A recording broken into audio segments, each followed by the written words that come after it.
Assalamualaikum. Apa kabar semuanya? Selamat pagi. Assalamualaikum, Dokter Siti Chandra. Waalaikumsalam, Dokter Dian Ini baru Marta. kita berdua. Nggak apa-apa. Iya, Mbak. Nggak apa-apa ya, Dok ya. Ya, Dok. Jadi pagi ini kita akan ngobrol-ngobrol dengan dokter. Ini panggilannya Dokter Chandra ya, Dok ya?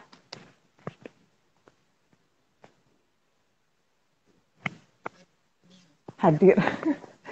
Iya, beliau ini dokter di rumah sakit. Dokter Chan, ya, Dokter Chan.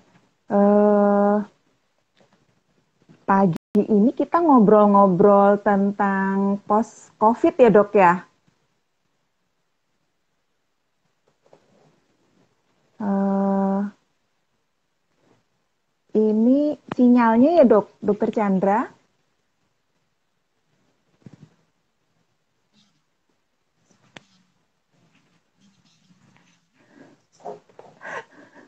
Iya, Dok. Dokter, suara saya jelas, Dok?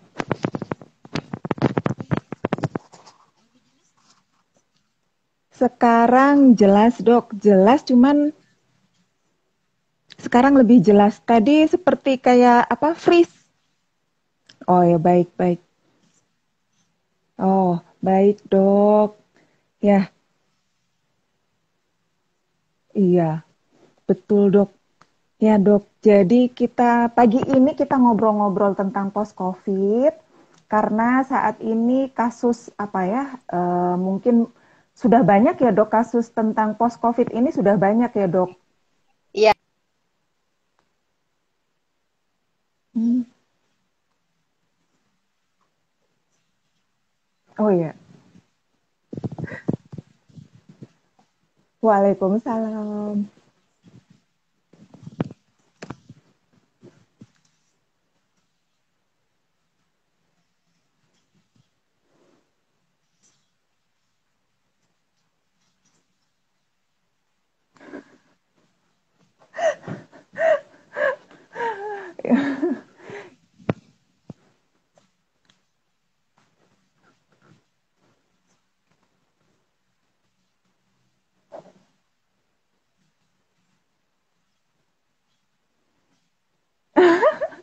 Iya, ada Dokter Marieta. Ini ada Dokter Gunadi kayaknya, Dokter Gunadi. Guritno, Guritno.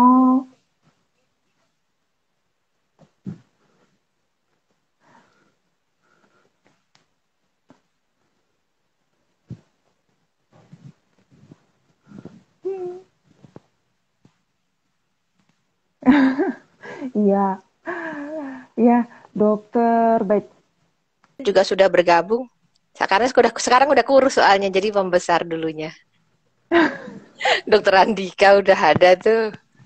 Dokter Andika, Dokter Aan juga ada, Dok, dari Banjarmasin nih. Dokter Aan. Assalamualaikum, Dok. Ini Waalaikumsalam. ini ditodong sama Dokter Dian ini, ditodong oleh kaum cendekiawan untuk sharing. Iya. Saya sebagai klinisi di lapangan, saya kan sharing apa yang kami dapati selama 1 tahun pandemi, karena kebetulan saya di rumah sakit Persahabatan dan itu rujukan utama untuk COVID di Jakarta selain rumah sakit SSPI Sulianti ya. Dengan bed di Hmm. awal tahun lalu kami sekitar 300 bed. Dan Sekarang? rumah sakit kami dikhususkan untuk COVID, jadi luar biasa memang perubahan dari mulai penata laksanaan pasien sampai dengan budaya yang kami kerjakan sehari-hari. Sekarang sudah mulai berangsur kita dikurangi oleh pihak manajemen rumah sakit karena struktur pendukung di luar rumah sakit Persahabatan sudah mulai mampu untuk menangani pasien COVID, sehingga kami bisa menjadi layanan tidak hanya COVID saja, dan kami mulai membuka layanan non-COVID. Saat ini dari seluruh bangsal tadinya COVID, sekarang jadi hanya bangsal melati, binere, dan sebagian ICU serta sebagian IGD saja yang COVID. Tapi kalau ada lonjakan berikutnya ya kami tidak tahu, mungkin akan pemekaran kembali. Cuma saya rasa infrastruktur yang lain sudah mulai siap ya untuk siap, menangani, ya, tidak hanya kami gitu. Baik, jadi begini Dok, karena ini kan bulan April, ya kan? Ya. Lagi bulannya Ibu kita Kartini. Jadi Dokter Siti Chandra ini adalah Kartini COVID. Beliau ini adalah dokter di garda terdepan ya Dok untuk melawan COVID. Cuman sekarang ini yang lagi ngetren adalah post-COVID ya Dok ya? Iya, betul. Iya Dok. Nah, jadi post-COVID itu apa sih Dok? Bisa diceritakan sedikit Dok, post-COVID itu? Post-COVID itu adalah kondisi di mana infeksi COVID-nya sudah selesai, jadi pasca infeksi dari COVID, tapi proses inflamasinya masih berjalan. Inflamasi itu maksudnya gini Dok, kalau kita sudah habis ada apa ya, peradangan segala macam, atau mungkin kita luka gitu ya, kemudian lukanya sudah kering, sudah baik, tetapi masih ada panasnya, masih ada radangnya, tapi bukan menular gitu. Jadi pasca infeksinya sendiri sudah selesai, COVID-nya sudah pergi, mungkin sudah jadi bangkai COVID. Jadi tapi hasil yang dikerjakan di dia, kan dia masuk tuh membuat suatu peradangan ya, yang kemudian kita kenal sebagai cytokine storm. Kerusakan itu sistemik. Jadi kalau seluruh tubuh gitu. Jadi kalau mungkin sejawat yang pernah memahami tentang PPOK ya, tentang penyakit kronik obstruksi atau penyakit asma kayak gitu, itu kan inflamasi atau peradangan itu ada terus gitu di dalam badan kita. Meskipun dia dalam kondisi yang sudah sedang tidak serangan, tapi adanya kami sebut sebagai low grade inflammatory, atau infeksinya inflamasinya ringan gitu. Tapi tidak hilang. Nah, mediator zat yang membuat radang itu masih ada beredar di dalam tubuh, dan dia mengganggu di tempat mana dia nyangkut gitu. Itu yang terjadi post COVID. Meskipun kalau di swab itu sudah negatif ya Dok ya? Ada juga yang positif persisten, jadi sampai berbulan-bulan dia positif, karena pada PCR-nya mungkin si bangkai COVID-nya masih di hidung atau di tenggorokan. Bagi yang sejawat atau sahabat-sahabat yang sering cuci hidung, nasal clearance, jadi ngepel hidungnya, mungkin bangkai itu sudah pergi gitu ya. Tapi kalau yang tidak atau jarang membersihkan hidung, mungkin saja si serpihan dari bangkai-bangkai COVID itu masih ada di dalam orofaring atau di dalam rongga hidung ataupun pangkal tenggorokan, sehingga pada waktu di swab dilakukan PCR untuk dicek adakah fraksi dari COVID di situ, masih ada. Tapi apakah COVID-nya itu masih menginfeksi? Tentu tidak, karena mungkin beberapa mengenal city value dan lain-lain, itu kalau sudah tinggi itu sudah not less infectious gitu. Cuma ini pandemi, kita juga nggak boleh takabur, tidak ada garansi seumur hidup satu kali kena COVID gitu. Selama kita masih menghirup udara dari komunitas, nggak bawa dari rumah gitu. Kalau penyelam nggak mungkin, karena dia ngangkut tabung kan, oksigennya dia bawa gitu. Selama dia masih menggunakan udara dari komunitas, engineering control penting supaya memastikan udara kita yang kita hirup itu adalah udara yang bersih. Berarti disarankan untuk sering-sering cuci hidung ya Dok ya, berarti cuci hidung, memperhatikan aliran udara yang ada di dalam ruangan dia gitu. Otomatis menjauhi kerumunan ya. Oh iya. Ya kan kita ibarat ada di dalam suatu kolam, kalau ikannya sedikit airnya nggak keruh ya. Iya. Kalau ikannya banyak airnya keruh. Iya. Kalau airnya dibuat mengalir, sirkulasi, ikannya juga nggak mati. Jadi memang yang kita harus tergantung dari yang kita hirup, karena kita bukan penyelam yang bawa tabung sendiri gitu. Kita tabungnya masih tabung dari Allah ya, udara sekitar. Iya betul, alhamdulillah gratis. Iya, dokter, tadi kan katanya meskipun infeksinya sudah selesai, Yes, tetapi inflamasinya masih berlangsung. Yang iya. dirasain sama apa yang pasca COVID itu yang dirasain itu apa, Dok, berarti? Kalau menurut literatur, serta yang kami hadapi sehari-hari, Mhm. 58% itu lelah, capek gitu. Oh. Karena memang kalau ada COVID yang mengenai dominan ke respiratori, kena ke paru, ada yang Mhm. non respiratori atau dia kena ke di luar jaringan respirasi, misalnya kena ke saluran cerna karena di situ ada reseptor inhibitor S2 kan. Terus kemudian Mhm. ada juga nah metabolit yang saya bilang yang zat yang bikin ngeradang itu kan beredar Mhm. di dalam darah ya ke seluruh tubuh yang kita Ya. kenal waktu awalnya itu ada sitokin storm dan lain-lain. Mhm. Pokoknya tsunami lah itu galau, itu kacau di dalam peredaran tubuh. Kalau dia Badai nyangkut di sitokin ya. badai sitokin ya. Jadi kalau badai itu nyangkut di daerah sendi, nyangkut di daerah otot-otot, terjadilah encok habis COVID. Keluhannya Hmm. kayak encok sakit-sakit sendi, sakit-sakit sendi berpindah-pindah, hampir seperti penyakit rematik. Tapi itu pasca COVID. Tadinya nggak kayak begini dok. Itu berapa lama dok Oh. bertahan gitu? Beberapa tanya ya pasien. Kalau literatur mengatakan COVID ini baru 1 tahun. Pasien yang kena Maret ini aja masih ngilu sendi ada gitu. Jadi ya makin banyak mungkin juga kan strain virusnya berbeda-beda. Jadi yang titik target Mhm. juga yang dikenai juga berbeda-beda. Mayoritas Hmm. kesini itu lebih ke arah yang morbidity-nya tinggi gitu. Jadi yang itu kan mengganggu banget ya, Oh, pegal, jadi ngilu, badan di angka sendi. Jadi kesakitannya tinggi ya, Dok. betul. Ya, dok, sekitar 20-30% menurut literatur itu muskuloskeletal. Keluhan dari muskuloskeletal ada. Jadi Oke. eh, banyak sekali nanti itu yang aku nggak apa-apa kok, aku nggak lelah, nggak masalah gitu. Cuma kalau bangun pagi ngilu semua, Ini gitu. banyak dijumpai, Dok, kasus yang apa ngilu-ngilu ini. Banyaknya sekitar 20-30% post COVID yang saya dapati ya dok, karena biasanya kalau yang sampai masuk ICU itu kan karena gagal nafas, Iya. itu jelas karena respiratory gitu. Hmm. Kebetulan saya kalau di persahabatan pegang intermediate ward, jadi di situ tuh kan yang intermediate ya, jadi moderate itu bukan yang kritis, berat Mhm. moderate sampai berat tapi bukan kritis. Nah di situ mayoritas ekstra pulmoner keluhannya banyak, jadi Oh. yang mialgia atau kemudian Mhm. ada yang alopecia rambutnya rontok, ada juga yang kulitnya Oh. jadi berganggu, ada juga yang Mhm. gangguan saluran cerna, ada juga yang mengeluhkan susah konsentrasi itu brain fog itu paling banyak. Jadi mungkin karena hipoksi lama ya, susah itu nggak seger jadi otaknya konsentrasi sulit dok, saya susah banget ini Oh, apa saya mikir kalau saya gitu. juga sulit ini, Dok, untuk konsentrasi ini. Lapar mungkin karena puasa.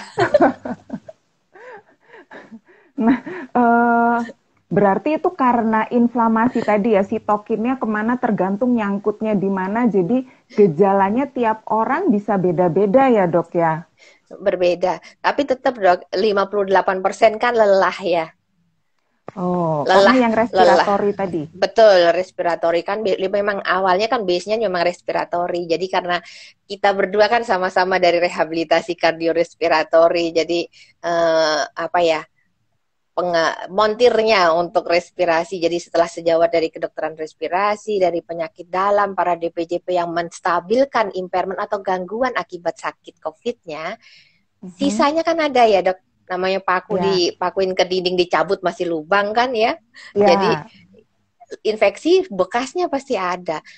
Beberapa orang takabur, saya kan udah COVID, nggak usah latihan Mhm. lagi lah, ngapain latihan nafas, sudah sembuh kok, udah baik-baik saja. Ya. Selepas pulang, udah kalau udah nggak apa-apa, saya aman sehat.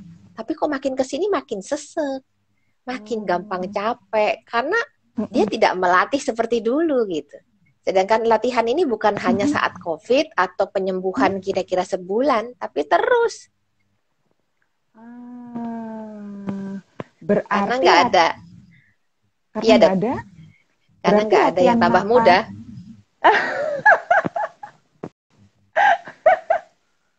Semua nambah Nambah umur. Dokter, berarti dari awal itu sudah harus melakukan latihan napas ya, Dok? Sebaiknya Meskipun ya tidak dok, sesak. Meskipun tidak Eh, sesak.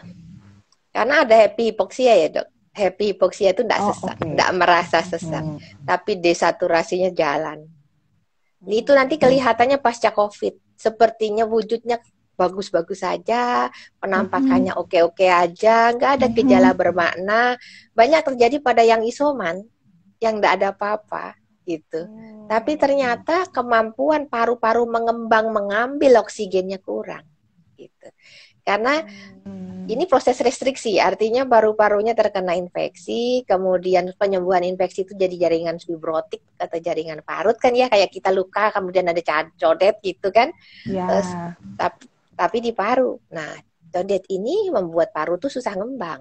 Jadi latihannya adalah menghirup, dikembangkan Hmm. gitu. Ada beberapa yang menggunakan banyak teknik, ada yang pakai inspiratory muscle training itu alat yang seperti peliut tapi untuk nyedot gitu ya. Ada itu lebih Oh. lebih compact, lebih kecil, gampang dikantongi gitu. Itu ada yang untuk expirasi, ada yang untuk inspirasi. Nah, untuk COVID ini kita pilih yang untuk inspiratory. Itu bagian dari lung recruitment terapi. Ada juga yang harganya hampir sama itu menggunakan insentif spirometri atau alat yang disedot juga. Tapi itu besar, mungkin di bawah agak repot ya. Tapi dan itu holdnya agak berat. Ada dua tipe, Hmm. ada yang pakai volume aja, ada yang pakai Ya. bola. Nah, yang kita harapkan yang pakai volume karena itu kita mau mengembangkan dan kita mau tahan atau kita stretching jaringan paru-parunya. Paru-paru kayak dompet gitu Hmm. dok. Jadi kalau habis COVID itu dompetnya susah diisi duit. Biarpun biarpun di ATM meluas, tapi kalau dompet kita mau diisi mampet kan susah. Iya, iya. Harus cari ATM lagi sampai di sudut rumah gitu. Hmm. Jadi Harus banyak bener-bener tabungannya berarti. betul. Kalau enggak ya kalau mobil ya bensinnya bocor ya didorong monggok di ujung. Dokter, berarti kalau tadi kan dokter menyebutkan pakai alat ya, insentif Iya, spirometri. Nah, ada uh, nggak yang apa sih murah meriah, artinya iya tanpa alat gitu? Karena kan ini bisa. untuk awam ya. Betul Mm-mm. ya. Jadi kan kita sebetulnya sudah diberikan built-in cara bernafas yang diberikan oleh Allah ya. Tuhan yang Maha Kuasa itu sudah luar biasa memberikan kemampuan manusia secara gratis, nggak diajari pre-install sejak kita lahir. Begitu bayi keluar dada tertekan, bayi keluar dari perut ibu dada langsung ngembang. Wah, bayi menangis pertama kali, itu pertama kali alveol ditiupkan. Balon-balon udara di kita menggembung pertama kali, diajarkan cara ngisi gitu. Karena kalau balon itu gembung maksimal baru dia bisa gitu, dia bisa nangis. Kalau nggak ngisi kayak balon ulang tahun gitu mau mau gimana mau diletusin ya kalau isinya cuma dikit blok paling jatuhnya gitu kan nggak akan dia bisa Ya, mengembang gitu. ya. Jadi kalau kita di kardiorespi kan biasa sebut itu compliant ya, daya kembang paru gitu. Nanti parunya dikembangin lah. Ya tadi dompetnya itu di stretching gitu biar isinya banyak. Dengan Supaya udara udara. tapi ya. Iya, dengan udara. Caranya, dok saya banyak tuh. Dok saya kalau tarik nafas dalam batuknya keluar dok. Jadi Iya, batuknya ngikil betul. gitu. Iya, betul, Dok. Betul. Ya, karena salah satu reseptor untuk batuk kan ada di pleura. Ya. Ada di jaringan jalur nafas juga. Itu kalau ditarik secara mendadak itu akan memicu batuk. Batuknya kering. Gitu. Ya ulah kita Iya. sendiri sebetulnya itu. Jadi Iya. memang harus namanya stretching harus sabar. Jadi ibarat dulu kita bisa tarik nafas, buang nafas dengan gampang sebelum COVID, itu kayak kita waktu kecil cium lutut gampang banget kan. Coba Iya. sekarang cium lutut, macet semua kan. Ada yang ganjel, ada yang ganjel, Iya, Dok. ada yang ganjel di perut, ada yang ganjel di pantat, ada yang ganjel di paha gitu. Jadi jaringan itu memendek, elastisitasnya, elastomernya itu memendek sesuai usia gitu. Kadar air berkurang, kemampuan mulurnya juga berkurang sesuai dengan umur. Nah, ini ditambah ada badai datang, dipercepat prosesnya gitu. Jadi sebelum jaringan itu kaku, lenturin dulu gitu. Stretching, kalau kita olahraga stretching ya. Stretching bisa stretching kaki, bisa stretching tangan gitu, lengan gitu. Nah, untuk ini kita harus stretching jaringan paru-paru gitu. Jaringan paru-paru untuk bisa stretching dengan baik, nomor satu kita harus bisa sedot masukin udara dengan baik. Otot utama yang dikerjakan dipakai, Dokter Dian pasti inget diafragma kan ya, otot kita andalan untuk nafas itu.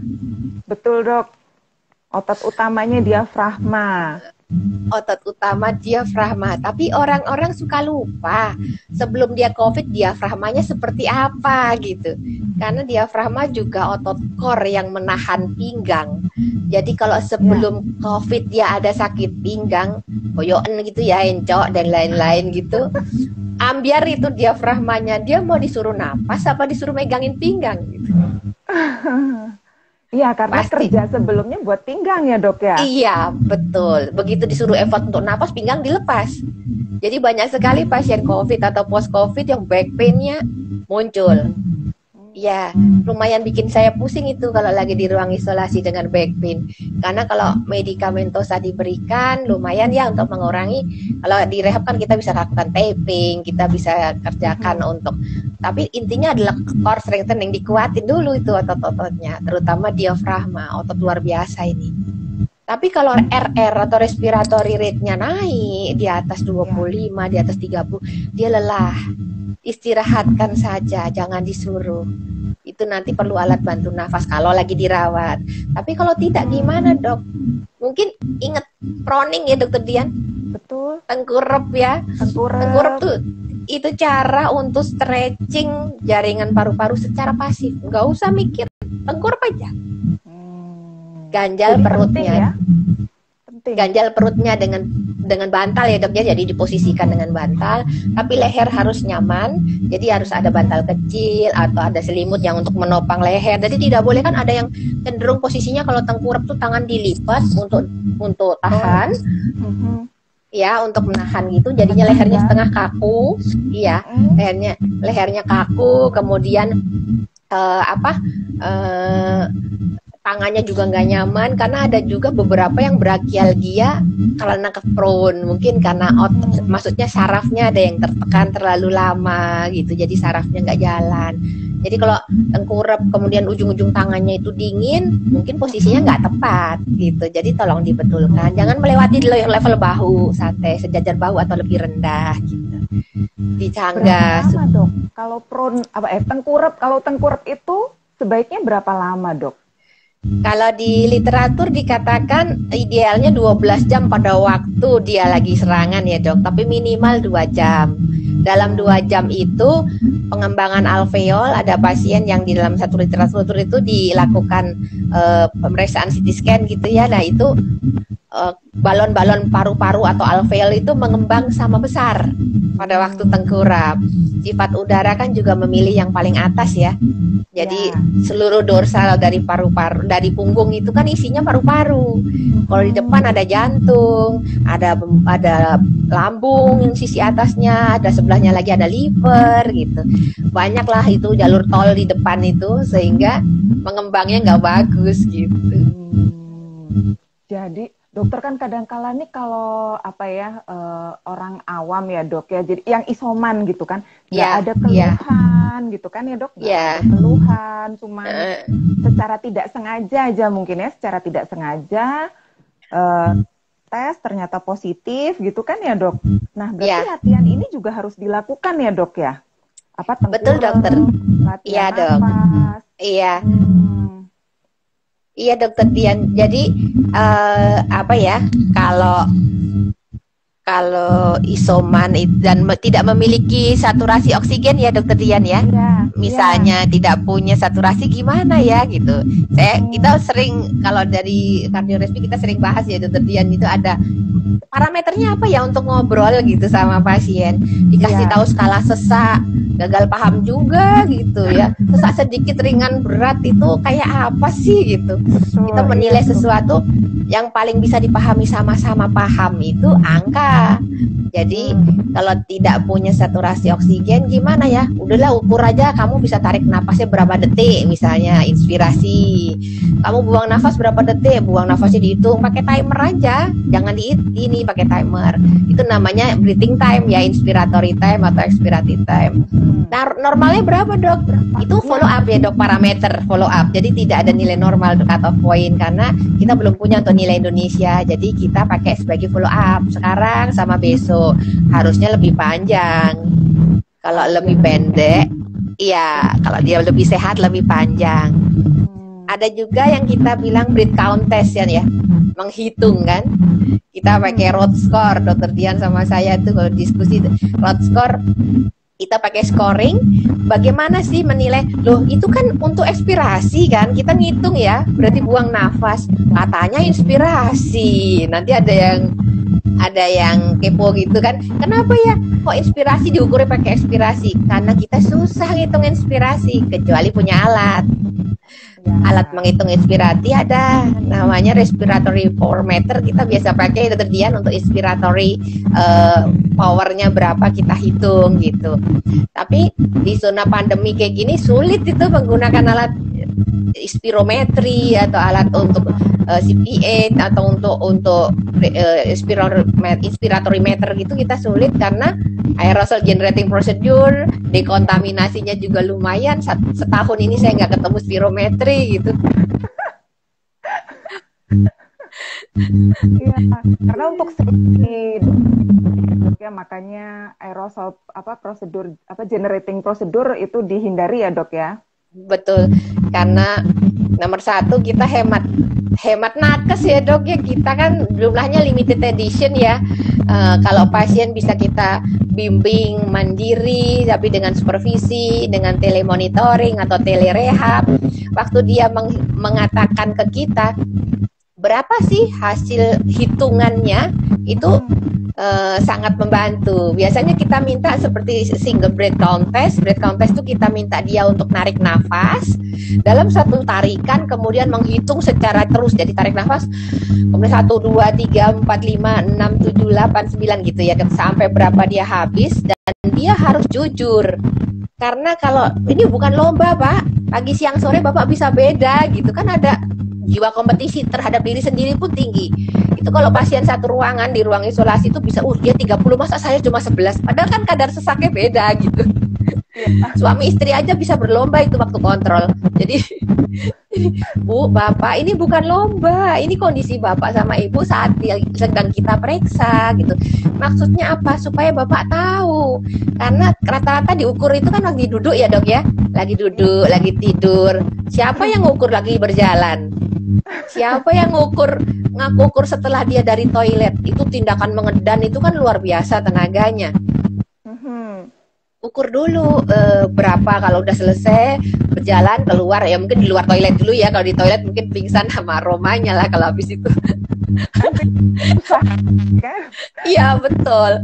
Jadi setelah selesai, tolong dihitung, sandar dulu ke tembok, terus dia hitung tarik nafas berapa hitungan. Normal sih kita harapkan di atas 30 ya Dokter Dian. Kalau itu pas saturasi oke lah, room air, udara biasa pasti 97 ke atas. Tapi kalau nggak nyampe 20, wah ini nggak stabil nih, gampang turun, bisa 95 ke bawah.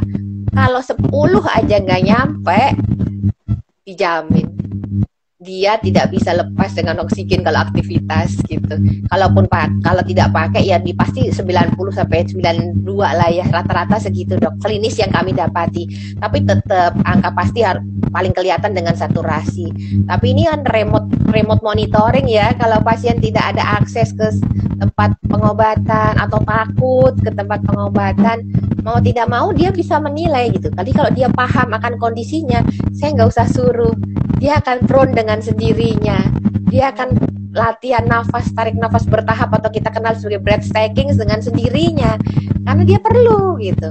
Dia perlu ngembangin, Bapak Ibu tuh perlu kembangin dompetnya supaya bensinnya bisa diisi, jadi nggak tekor di jalan, nggak usah didorong gitu. Mogok habis bahan bakurnya. Ya dok.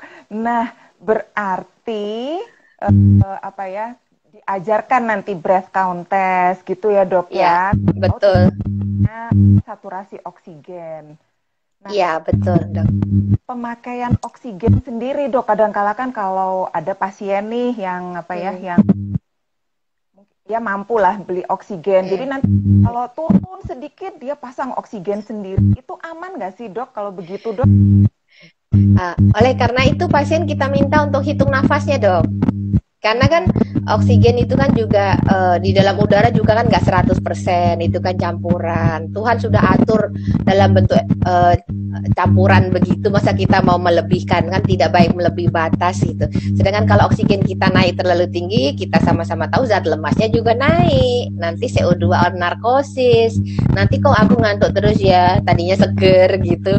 Lah iya itu kelebihan zat lemas gitu. Terus otak merasa oksigennya udah tinggi banget, ngapain juga napas, yang ada napasnya tambah pelan gitu. Mungkin kalau bagi yang mempunyai kapnograf atau end-tidal CO2 itu bisa mengukur kadar CO2 dia. Tapi kalau dia nggak punya, ya kita berpatokan di dalam inilah, di dalam breath count testnya atau saturasi oksigen. Kalau 94 masih bisa perbaikan. Post covid yang agak moderate terus kritikal tuh rata-rata kalau post covid sudah di 94-an. Tapi itu nggak apa-apa, dia diperbaiki dengan breathtaking saja, masih bisa untuk activity. Tapi mungkin vigorous activity atau latihan yang berat, mungkin kalau dia mau latihan sepeda, dia mau latihan treadmill, saat latihan itulah oksigen dipakai. Saat latihan. Terkait oksigen demand naik saat latihan gitu. Jadi ya, kalau latihan baru dipakai. Tapi kalau untuk penggunaan aktivitas, mana banyak cemasnya sih dok, mungkin tabungnya digeser aja disaturasi. Iya dok, soalnya ada dok, ada yang jadi katanya kalau ya kadang-kala istirahat, batuk gitu, saturasinya jadi 93, terus pasang oksigen gitu dok. Berarti jangan ya, seharusnya jangan ya. Ya, breathtaking dulu, dia hitung gitu ya, dia hitung kemampuan hitung berapa. Kalau pasien awal itu jangankan menghitung sampai 10 dok, 2 aja nggak nyampe. Tarik nafas, 1, langsung habis. Dok nggak sanggup, kayak gitu nggak akan bisa tarik nafas dalam. Melarin dulu stacking paru-parunya secara bertahap. Sama seperti tadi ya dok ya, kalau ambil napas dalam langsung batuk, berarti ngambil napasnya pelan-pelan gitu ya dok ya, dilatih dulu. Dok. Ya, stretching dulu. Terus, jadi pentingnya adalah kan kita memasukkan secara perlahan-lahan dan di hold atau ditahan ya. Jadi tarik, buang. Berapa lama dok tahannya? Terserah, mampunya berapa lama. Karena dalam fisiologi kan 1/25 detik aja sudah terjadi pertukaran oksigen CO2. Betul. Makanya para perenang, diver itu bagus banget penyerapan oksigennya. Lama dia nahan napas. Sudah terbiasa gitu kan. Iya, jadi tahan napas. Bagus untuk pertukarannya gitu. O2 CO2. Jadi dok, kalau ada, ya ini kan sebetulnya tujuan saya membuat IG Live ini kan supaya nanti bisa jadi bahan edukasi ya dok ya. Jadi untuk masyarakat yang awam. Berarti kalau terkena COVID gitu ya dok ya, meskipun tanpa gejala, tetap latihan napas diperlukan, posisi prone gitu ya dok. Kalau tarik nafas bertahap, postur ya dok ya, koreksi postur. Karena paru-paru itu kan disimpan di suatu kontainer atau di dalam lemari yang namanya rongga dada. Nah, kalau lemarinya ditekuk, gimana dia mau ngembang gitu. Ya. Nah, jadi bagi yang bungkuk, kenapa kok bungkuk? Saya nggak bungkuk kok, gagah kayak gini, masih muda, ganteng, cantik kok bungkuk. Lah kan main HP tuh, texting. Texting net di era pandemi itu, leher saya juga kadang-kadang pengen ditaruh gitu.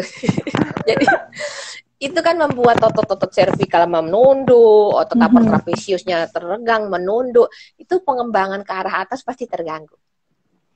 Itu nampak sekali di pasien-pasien yang RR-nya tinggi banget. Begitu direlaksasi, dikoreksi posturnya, kok napasnya enak ya? Ya enak lah. Kalau otot lehernya tegak, rileks, itu kayak bawa barang didekep di badan. Tapi kalau ototnya begini, kaku, bungkuk, itu kayak bawa embernya jauh-jauh gitu kan, berat banget itu, jinjingnya jauh dari badan gitu ya. Jauh, bukan yang dari sini, jauh gitu. Itu kan berat banget. Nah, dengan gaya yang ringan itu yang menyebabkan efisien gitu. Kalau bisa penumpangnya ditaruh di dalam mobil, kenapa harus disuruh gandul di luar kan? Berat lengan gaya untuk nariknya gitu. Dokter, Efisien, hemat. berarti selain napas dalam ya dok ya, tadi breathtaking untuk mengembangkan paru-paru, berarti jaringan sekitarnya itu juga harus di stretching ya dok ya? Betul dokter. Berarti yang nempel harus di situ dok, yang nempel di sekitar lemarinya. Berarti apa? Leher, bahu, apa? Di bawahnya kan ada pondasinya dok. Pondasinya dari lemari itu kan panggul. Panggul, ya. Iya. Berarti ikut di stretch juga panggulnya. Berarti latihannya kan banyak ya dok? Iya, dan itu tergantung dari keluhannya. Karena di Indonesia ini semua raja dan ratu dok. Kalau sakit, nggak mungkin kukunya dicabut sedikit aja tirah baring kali. Jadi banyak diladenin gitu. Jadi nggak mandiri. Karena memang banyak disayang oleh keluarga ya, apa-apa diladenin. Jadi mungkin habis sunat aja bedridden kali. Jadi istirahat dulu, semua diladenin gitu. Jadi itu yang membuat mobility itu kurang. Sedangkan kita kan harus membuat orang itu out of bed ya, bangkit, mobilisasi untuk dia bisa bergerak kembali. Apalagi yang alumni ICU, wah itu kan ototnya habis semua kan. ICU acquired weakness itu kan ada. Nah itu harus dikejar dan tidak boleh menyerah, karena yang bisa mengembalikan adalah yang punya otot. Kita kan cuma pelatih kan ya. Kita berdua itu pelatih, ngajarin parkir, ngajarin positioning bagaimana dia bisa tidur dengan baik, posisi posturnya gitu. Kemudian bagaimana dia bisa bergerak, kayak polisi lalu lintas lah, gimana dia benar pas posisi gitu. Tapi program kita ini berhasil kalau pasiennya bekerja sama dengan baik dan dia paham akan kondisinya. Makanya breath countess tuh pentingnya kalau bagi yang nggak punya saturasi adalah itu. Karena saturasi bisa habis baterai loh. Kemana kok salah-salahin terus sama dia. Baterainya habis kali bu, udah 2 minggu nggak diganti. Saya suka bilang, coba dihitung. Akhirnya dia menyamakan saturasi yang dia punya dengan hitungan dia. Dan dia akhirnya paham. Jadi kalau bandingin harus dengan punya sendiri, jangan punya orang lain. Itu nggak head to head gitu. Punya sendiri baik. Pakai hitung juga. Jadi kalau hitungannya agak meleset beda dengan saturasi, mungkin baterainya habis. Iya, karena itu kan alat ukur yang dipengaruhi baterai ya. Tapi kalau breath countess kan memang modal kita ya dok ya. Iya betul, mau dipengaruhi niat. Betul, dipengaruhi niat. Nah dokter, jadi kalau buat dokter nih yang banyak pengalamannya di rumah sakit ya dengan pasien COVID, pasien post COVID gitu ya. Kalau untuk awam dok, latihan apa yang dokter anjurkan dok? Untuk yang paling mudah tadi ya dok, pasif stretchingnya dengan prone. Kemudian koreksi postur. Kalau koreksi postur, gimana saya tahu posturnya baik? Orang saya mau ngaca dari depan kan ya cakep-cakep aja lurus ya. makanya cari tembok. Tolong bersandar di tembok. Kayak cicak jadinya itu. Jadi bersandar tapi munggungin tembok ya. Kalau cicak kan ngadep tembok. Jadi ini munggungin tembok. Kemudian bersandar di tembok, kepala disandarkan, bahu dibuka, disandarkan, pinggang kalau bisa menyentuh, kalau nggak bisa sampai rongganya jauh tuh, pantatnya nyentuh, belikatnya nyentuh, kok pinggangnya melengkung, berarti perutnya terlalu maju. Itu otot-otot perutnya harus dikuatkan. Kemudian tumitnya nyentuh ke tembok, gitu. Kalau tumitnya nggak bisa nyentuh, berarti otot-otot paha belakangnya harus di stretching karena dia tidak lentur ke Hmm, belakang. Bayangin coba bangunan. Bangunan kan harusnya lurus seperti tembok. Kalau ya, melengkung ke depan apa ke nggak depan. runtuh itu? Kan runtuh. Keberatan Iya. beban. Kalau Mhm. ibu-ibu kadang-kadang ada jejak sisa melahirkannya masih permanen, nah itu tolong Ya. diperbaiki gitu ya. Nah, yang repot bapak-bapak nih, bapak-bapak hamil yang tidak melahirkan itu yang lebih repot, itu betul-betul harus menguatkan otot-otot perutnya karena Hmm. diafragma di situ. Jadi kalau diafragma tidak dibantu otot-otot seputar kor atau pinggangnya dikuatin, dia berat bekerja sendirian gitu. Kasihan dia dizolimi sama Mhm. tuannya. Kalau dia lelah, dia mogok, ya itu yang terjadi, mengap-mengap. Hmm. Berarti latihan nempel di dinding itu penting ya, dengan yang harus Kalibrasi diperhatikan. postur. Kalibrasi Kalibrasi postur, postur. ya. Di tune up itu bener nggak sih nih underdeal? Kalau main Lego kan harus urut ya. Ini doyong ini.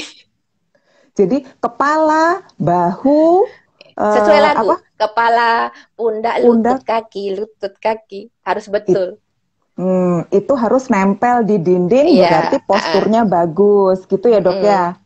Mungkin karena kita Hmm. lagunya kepala, pundak, lutut, kaki, pinggulnya hilang ya. Jadinya sering pinggulnya nggak nempel.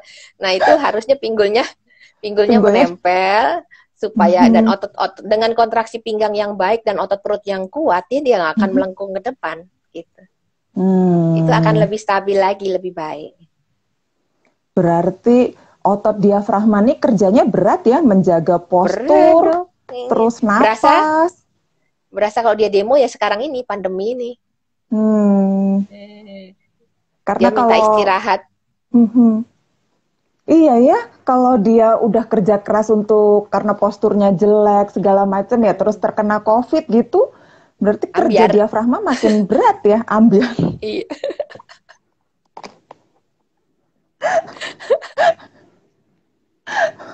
Oh, baik dok. Oh, nah berarti harus diperhatikan ini postur, sering latihan gitu ya dok ya. Iya. Iya. Hmm. Nah, sampai berapa lama kita latihan itu, Dok? Misalkan ya, Dok ya, oke, terdiagnosa positif, terus dia latihan nih, menjaga postur, stretch. Kemudian negatif gitu kan ya, Dok, hasil Mm, apa iya. swabnya. Terus eh ini masih perlu dilatih kan, Dok ya? Masih terus dilakukan ya? Masih terus tetap Mhm. usahakan tetap dilakukan, jadinya rutin ya, jadikan suatu habitual atau kebiasaan. Karena kan ini pertama pandemi belum selesai. Hmm. Pandemi itu selalu saya ulang-ulang, pandemi itu kan seperti arisan. Ada masanya dapat kocokan gitu. Jadi nggak boleh jumawa, nggak boleh aku udah Mhm. pernah, aku nggak apa-apa. Tetap jaga protokol kesehatan. Karena kita Hmm. nggak tahu emang di setiap titik corona itu kita sudah digariskan dia mau ngenai siapa aja kocokannya gitu. Cuma kita tetap jangan sampai kita berbahaya untuk orang lain gitu. Jadi jaga Mhm. protokol kesehatan, jaga juga uh, kebersihan dari hidung dan mulut, mata Hmm. dilindungi karena itu kan tempat Mhm. aksesnya ya. Ya. Kemudian yang sudah terdampak ataupun mungkin dikelilingi oleh orang yang terdampak atau kita-kita nih yang bekerja di zona yang dengan risiko atau keluarga dekat kita ada yang terkena, tolong dijaga ininya kesehatan pernafasannya. Hmm. Kami di Nah, persahabatan ada latihan pernafasan untuk COVID, tapi saya yakin di beberapa tempat juga ada.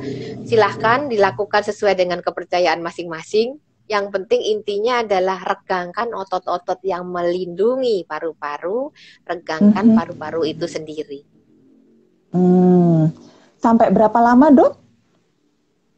Apanya, Dok?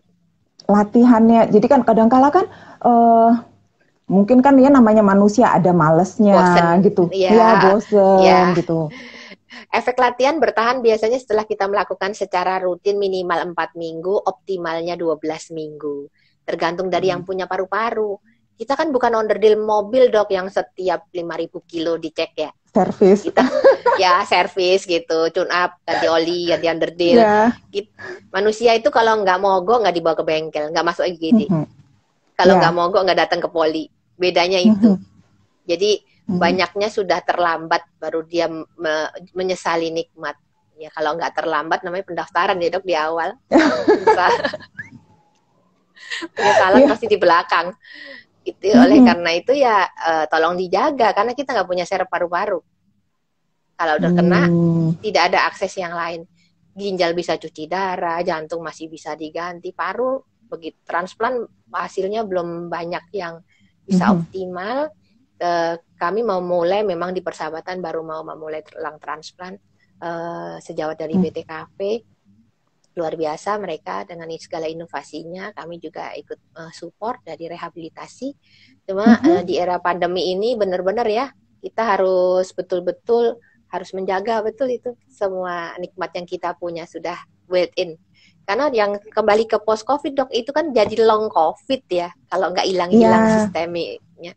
Long covidnya ini nih yang benar-benar disabling. Kalau kenanya di usia yang makin muda kan panjang itu dampaknya. Panjang, betul. Iya, itu dok. Iya dok. Nah, jadi tetap harus waspada, protokol tetap harus dijalankan ya dok ya. Latihan untuk mengembangkan paru-paru, tidak hanya paru-paru saja, tapi juga sangkarnya, ya dok ya. Lemarinya, gitu kan ya dok ya. Iya. Baik dok. Nah, tadi ya berarti saya ulang dulu ya dok ya tadi perlu tadi breath count test tadi ya dok ya kalau tidak punya saturasi karena itu yang paling mudah dan mudah dipahami oleh pasien juga ya dok ya oleh penderita untuk memperkirakan saturasi oksigennya berapa gitu ya dok ya. Kira-kira iya. Tapi ya paling ideal kalau punya saturasi oksigen. Cuma kalau punya saturasi jangan lupa dicek baterainya kan cepet habis tergantung merek beda-beda ya. Jadi kalau bisa menghitung breath count test dia bisa bandingkan langsung oleh dia sendiri. Kalau biasanya segini saturasiku aku ngitungnya segini. Nah besok lagi aku ngitung segini kok saturasiku kok jelek. Oh berarti baterainya. Mungkin baterainya yang desaturasi. Yang desaturasi. Baik dokter. Nah, jadi kalau bisa saya ulang lagi ya dok ya, saya review lagi gitu kan ya dok ya.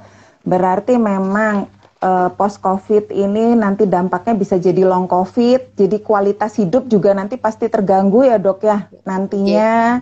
Jadi karena kita hidup di masa pandemi, kita harus menjaga protokol kesehatan tetap.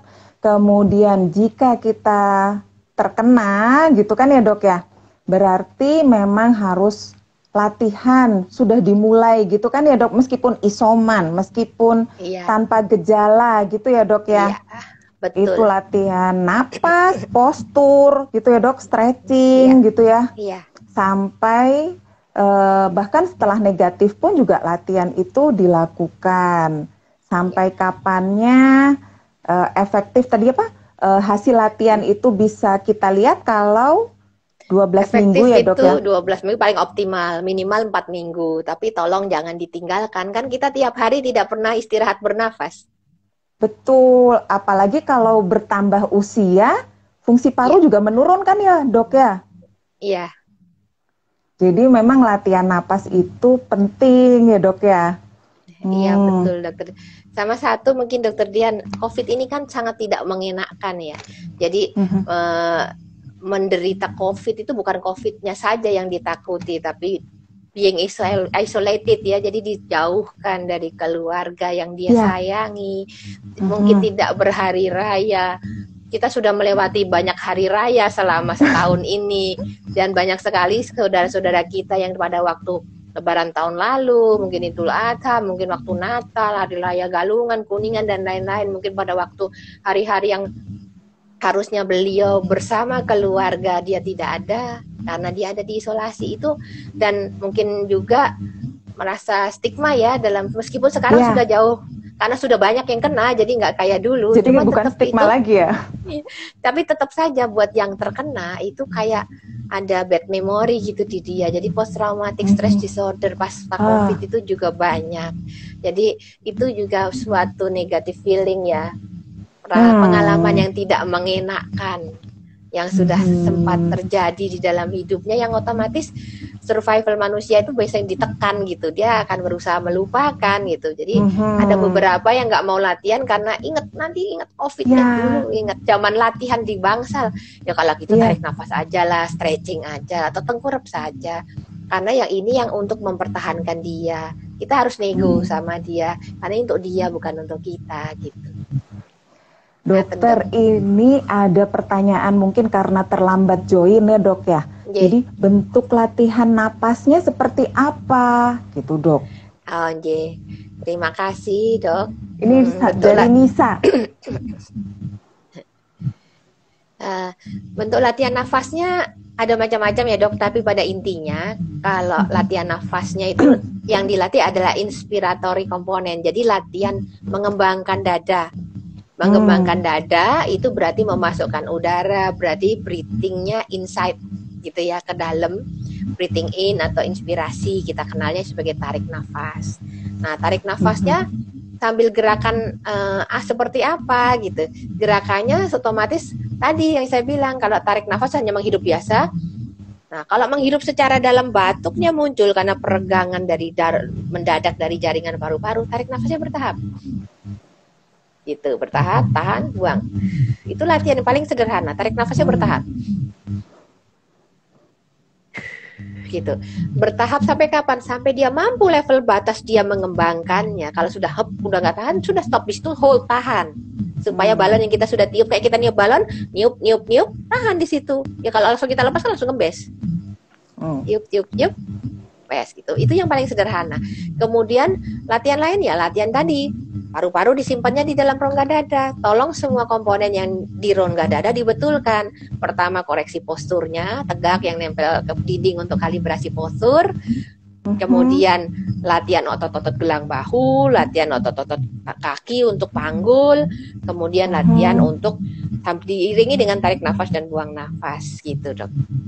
Itu relaksasi penting karena kita pengen melarin semua jaringan yang membuat paru itu jadi terganggu.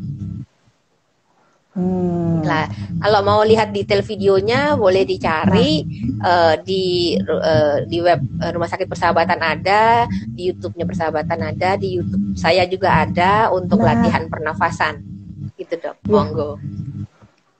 Jadi Dokter Siti Chandra ini mempunyai YouTube ya dok ya? Kumpulan untuk edukasi saja sih dok. Ya, karena jadi, saking banyak ditanya, jadi saya taruh aja di situ. Yang apa ya? Yang masih penasaran, jadi harus seperti apa gitu ya dok ya, bisa bisa lihat di YouTube-nya Dokter Siti Chandra, Siti Chandra Wijananti ya. Iya sama-sama dok, monggo silahkan saja silahkan untuk melihat, nggak perlu like and subscribe, lihat aja cukup dok. Karena yang saya harap subscribe-nya nanti yang nyatat yang di akhirat, bukan di sini. Jadi silakan, semoga bermanfaat. Sama-sama kita diberikan keselamatan gitu. Amin. Ya. Dokter, nggak terasa nih udah 50 menit kita ngobrol. Ya dok ya, jadi kalau tadi buat yang baru ikut, yang baru join, jadi saya review lagi ya dok ya.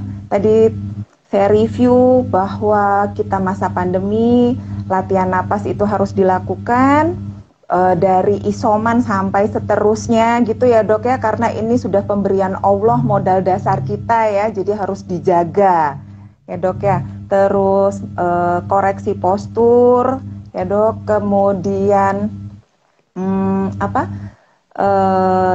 dinding dada atau kok jadi lupa sih. Lemarinya paru-paru gitu ya.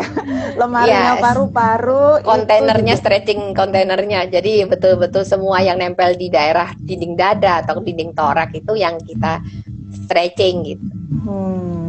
Otomatis berbeda ya kalau ada budi kita yang dewasa, di orang tua atau di anak-anak itu. Yang intinya adalah yang diulur adalah otot-otot tersebut. Tergantung mana yang bisa. Nggak harus semua. Aduh dok, kalau semua olahraganya berapa jam itu? Iya, apalagi yang perutnya nonjol tadi ya. Iya betul. Makanya dimulai dari kalibrasi postur dulu supaya tahu. Karena harusnya nempel sama dinding. Ya, jadi nanti yang penasaran bisa lihat di YouTube-nya Dokter Siti Chandra, tidak perlu like and subscribe gitu ya dok ya. Nanti Monggo. terima kasih buat yang sudah ikut bergabung ya dok ya, mudah-mudahan bermanfaat buat semua, nanti juga buat masyarakat ya dok. Saya sih pengennya ini buat edukasi ya dok ya, karena kan yang terkena tuh sekarang udah lingkaran dalam ya dok ya, maksudnya kalau buat saya sih udah jadi keluarga terdekat saya itu sudah terkena pos. Ya saya pun alumni. Ya itu pasti jadi, karena kami kan ada di zona terdekat. Jadi kalaupun terkena, namanya kan arisan ya, semua bisa terkena kocokan gitu. Tapi setidak-tidaknya tidak berdampak banyak, kita bisa survive dengan baik, kita tidak berbahaya buat orang lain gitu. Kita bisa menjaga diri dan aman di masa pandemi ini. Insya Allah Allah jaga dengan segala kebaikan dan keberkahan yang ada. Amin, amin ya Allah. Terima kasih ya Dokter Siti Chandra, panggilannya Dokter Chan, Dokter Chandra. Terima kasih dokter. Mungkin nanti kalau saya panggil lagi, saya undang lagi boleh ya dok ya? Karena kayaknya siap. Masih banyak lagi nih, misalkan COVID pada anak latihannya gimana gitu ya dok ya? Wah, itu sambil nyolek dokter Teh Noni itu. Nanti kita bisa bareng-bareng lagi ya. Kita bisa, iya dok. Jadi latihan pada anak ya kan dok. Terus masih banyak lagi nanti ya dok ya. Dokter, terima kasih mungkin banyak. juga di awam juga banyak yang kita di medis mungkin tidak sampai terpikir dok, karena bahasa medis kan kita merasa biasa aja. Tapi kalau di awam mungkin ada yang perlu ditanyakan ke kita, bisa lain kali. Tapi kalau di Persahabat memang pasien anak tidak banyak dok, kami lebih ke arah dewasa sama usia lanjut ya. Jadi di kami tidak terlalu banyak yang pediatrik ya. Pediatrik. Karena alhamdulillah sih selama ini mungkin karena paparan di mereka juga pasti ada, cuma tidak sebanyak yang datang ke kami tidak. Tapi biasanya klaster keluarga kalau sampai begitu dok. Oh ya, ini mungkin ada teaser, namanya bocoran sedikit ya. Jadi insya Allah minggu depan saya akan ngobrol lagi sama dokter anak. Jadi kalau pengen tahu cerita tentang COVID anak, nah mungkin ya dokter bisa lo join besok minggu depan. Monggo bela dokter anak, mungkin kan kita perlu pengalaman klinisi ya dok, yang betul-betul di lapangan pegang, karena kalau literatur review semua orang bisa membaca, semua orang bisa, tapi di saat kita sendiri dihadapkan dengan diri kita atau keluarga lingkaran terdekat, ambiar itu ilmunya, betul-betul kita harus melakukan apa yang kita bisa kerjakan untuk survival. Betul. Terima kasih banyak Dokter Chandra atas sharing Sami-sami dok. Mudahan barokah ya semua. Insya Allah, sehat. Amin ya Rabbil Alamin. Buat dokter juga sehat, karena saya yakin habis ini dokter akan beraktivitas lagi. Iya dok. Akan berkeliling lagi ya. Tawaf lagi. Baik, tawaf di zona COVID. Ya dok, jaga kesehatan ya dok ya. Siap, insya Allah. Buat yang join juga jaga kesehatan. Sampai ketemu lagi di acara berikutnya.